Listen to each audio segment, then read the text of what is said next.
এবারের বইমেলার প্রতিপাদ্য জুলাইয়ের গণ অভ্যুত্থান এবং তার মাধ্যমে নতুন বাংলাদেশের বিনির্মাণ। এবারের ২১-এর প্রেক্ষিত আমাদেরকে নতুন দিগন্তে প্রতিস্থাপন করেছে। ২১ আমাদের মূল সত্তার পরিচয়, ২১ আমাদের পথ দেখায়। অমর ২১-এ বইমেলা ২০২৫-এর উদ্বোধন অনুষ্ঠানে উপস্থিত সবাইকে আমার আন্তরিক শুভেচ্ছা ও সালাম জানাচ্ছি। গত বছরের ৫ই আগস্ট ছাত্র জনতার ঐতিহাসিক অভ্যুত্থানের মধ্য দিয়ে জাতির ঘাড়ে দীর্ঘ ১৬ বছর ধরে চেপে থাকা স্বৈরাচারী সরকারের পতন ঘটেছে। আমাদের সাহসী তরুণদের এই অভূতপূর্ব আত্মত্যাগ বিশ্বকে চমকে দিয়েছে।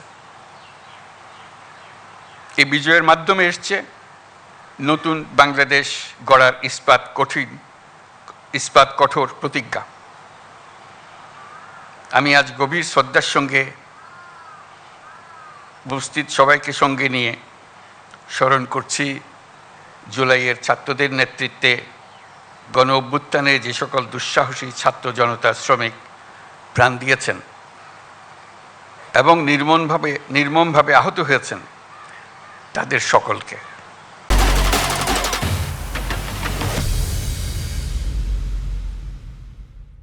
মহান আত্মত্যাগের মাধ্যমে অর্জিত অভ্যুত্থান এবারের বইমেলা নতুন তাৎপর্য নিয়ে আমাদের সামনে এনেছে।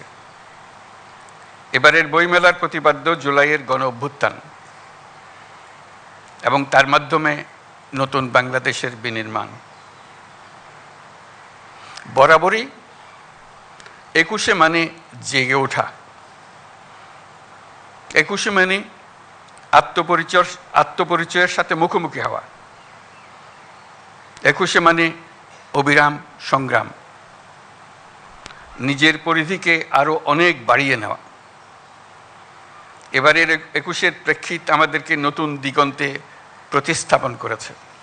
বরকত সালাম রফিক জব্বারের বুকের রক্তে যে অঙ্গীকার মাখা ছিল তাতে ছিল জুলাই অভ্যুত্থানকে নিশ্চিত করার মহা বিস্ফোরক শক্তি। অর্ধশতাব্দী পর এই মহাবিস্ফোরণ গণ অভ্যুত্থান হয়ে দেশ পাল্টে দিল। এই বিস্ফোরণ আমাদের মধ্যে নতুন বাংলাদেশ গড়ার প্রত্যয় গ্রথিত করে দিয়ে গেল। ১৭ কোটি মানুষের প্রতিজনের সত্তায় এই প্রত্যয় গভীরভাবে গ্রথিত হলো। অমর ২১-এর এই অনুষ্ঠানের মাধ্যমে আমরা এই প্রত্যয়ে শপথ নিতে এসেছি। ২১ আমাদের মূল সত্তার পরিচয়, ২১ আমাদের ঐক্যের দৃঢ় বন্ধন। এই বন্ধন ছোট বড়, যৌক্তিক অযৌক্তিক, ক্ষণস্থায়ী দীর্ঘস্থায়ী সকল দূরত্বের ঊর্ধ্বে। এই জন্য সকল প্রকার জাতীয় উৎসবে, সংকটে, দুর্যোগে আমরা শহীদ মিনারে ছুটে যাই।